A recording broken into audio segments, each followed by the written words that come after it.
Hi, my name's Martin Smith, and one of the main aspects of understanding how light is made, or where it comes from and how it, not just made, but also how it is absorbed, is to know the diameter of it. It's one of the very important aspects.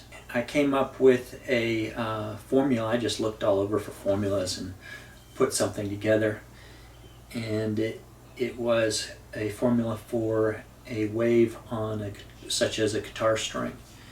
And I started playing around with it, and the only thing it proved to me was that it was directly, that the photon diameter was directly proportional to its wavelength, and that's about all I could really come up with. I later came up with I used the microwave and the distance between water molecules, and I came up with some numbers that I couldn't verify. And then I later came up with the hydrogen atom with the 20 versus the 21 millimeter wavelength, and that came up on that. The hydrogen atom, it was more, if you have an electron around a nucleus on a hydrogen atom and another hydrogen atom comes in, the two protons, that they will interfere with each other, but the electron, it doesn't know any better from one proton to the next. So one proton bumps another proton off and it gains its electron, and in that process the energy jump would create a photon. And that's in theory, and that's all I can go by. So I think it was 5 times 10 to the minus 10 times the wavelength would be the diameter versus the wavelength. And anyhow, I'm just trying to box it in, and I came up with another experiment where I took 2 pieces of metal that were lapped. That means you take a piece of steel and you just take another surface and you just push that. It's not grinding, it's more forcing. It's basically metal against metal, or a ceramic against metal. It's known as lapping, and it's made to make metal really, really smooth. And this metal that I'm using are gauge blocks. They're grade B gauge blocks, which means they're lapped down to plus or minus 50 millionths of an inch. And so what I did is I took one gauge block and I took a piece of paper that was 1 mil, which means 1/1000th of an inch, and I put it in one side of the gauge block, so I put it in a V. And it was about, I could break it down to about 1 in 50 spots. So if that was 1/1000th over here, when I go down the triangle, I'm thinking it's around 50 millionths of an inch.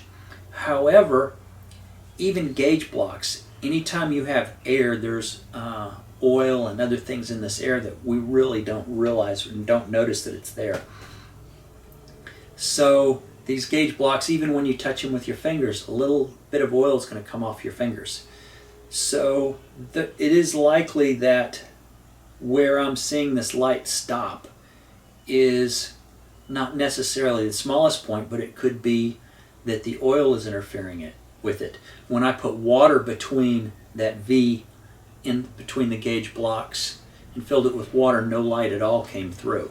So it is very likely that it can go smaller. I am just not, or was not capable of getting it to go any smaller, just because of the oil in the air or the gauge blocks. I did rub them off on my blue jeans, but even so, that's not going to take off all the oil. You have oil on cloth also. So let's get into the video I did on it.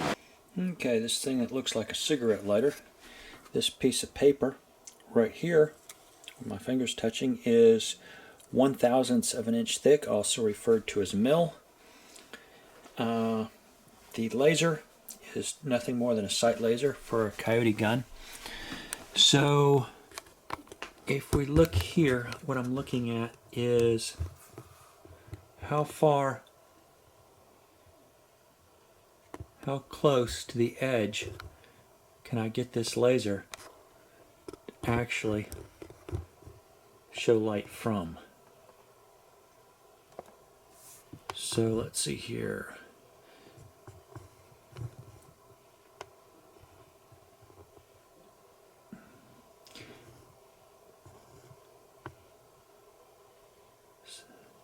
So what's happening here is that is triangulating, and we're seeing the diameter of a photon. And my version of a diameter of a photon was the center point of the two vortex waves. And in here, the problem with the center point of the two vortex waves is that each center, you go out a little bit farther, that you double the diameter of it, and that's how much it would interfere with something else. Okay, the green laser runs at 532 nanometers, or 532 times 10 to the 9th meters, or 532 times 10 to the minus 6 millimeters. Changing millimeters to inches, you divide by 25.4, and yeah, you're making it smaller to go to inches, so it's what's that, 21 millionths of an inch. Wedge size was 50 millionths of an inch, so the wavelength is less than half of the wedge size, and that's wavelength.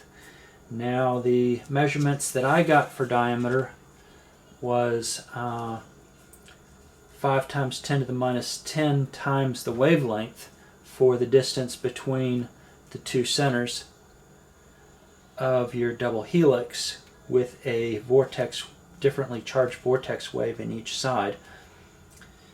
So if I'm comparing it and looking for to box in the size in some way, it's pretty much hard to do.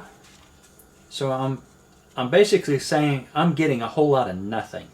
It's something between a little bit more than double the size of the wavelength for the wedge, and I don't know that it doesn't go smaller, but I can say that it gets at least that small. For the smallest size, I can guess that it has to do with the amplitude of the wavelength, and there's formulas for that, and when I work back the formula, I get 5 times 10 to the minus 10 times the wavelength. So I take that number,